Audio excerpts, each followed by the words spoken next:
తీసుకోవటం, నోట్లో ఏదో ఒకటి నమలటం వల్ల కడుపు నిండిన భావన కలుగుతుంది అని అస్తమానం తిండిపైన ధ్యాస పోకుండా ఉంటుంది అనుకుంటున్నారా? కానీ అది కేవలం అపోహ అంటున్నారు నిపుణులు.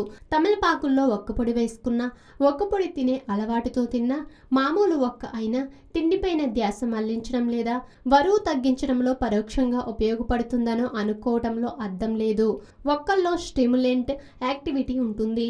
చురుకుదనం, ఫాస్ట్ హార్ట్ రేట్, పల్సరేషన్లు, హై బ్లడ్ ప్రెషర్, చెమటలు ఉంటాయి. శరీరంపై, మనసుపై దాని ప్రభావం ఎంతవరకు ఉన్నది ఎవరికీ స్పష్టత లేదు. బరువు తగ్గాలనుకుంటే నేరుగా వ్యాయామాలు, ఆహార విధానాల్లోనే శ్రద్ధ తీసుకోవాలని తప్ప ఇలాంటి పరోక్ష పద్ధతుల వల్ల ప్రయోజనం లేదని అంటున్నారు. పైగా క్రమం తప్పకుండా ఒక్కపొడి తింటే శరీరానికి కీడే తప్ప ఉపయోగం లేదంటున్నారు. అయితే మనం ఎక్కువగా ఒక్కపొడిని భోజనం చేసిన తర్వాత తినడానికి ఇష్టపడతాం.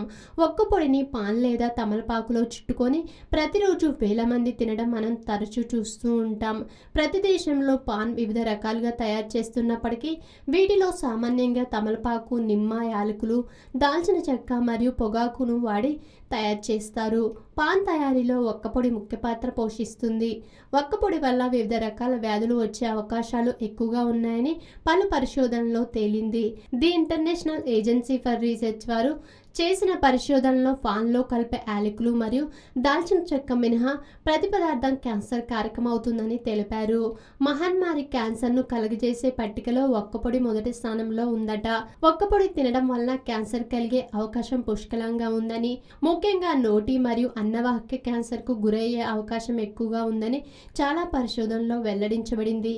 ఒక్కపొడి ఎక్కువగా నమిలే వారిలో సబ్మ్యూకస్ ఫైబ్రోసిస్ అధికంగా ఉత్పత్తి చేస్తుంది. ఇలా సబ్మ్యూకస్ అధికంగా ఉత్పత్తి చెందడం వల్ల దవడ కదలికల్లో అవాంతరాలు ఏర్పడతాయి. అందువల్ల ఒక్కపొడి నమలటం అలవాటున్న వారు ఇకపై అయినా అలవాటు నుంచి బయటపడితే మన ఆరోగ్యానికి మంచిది.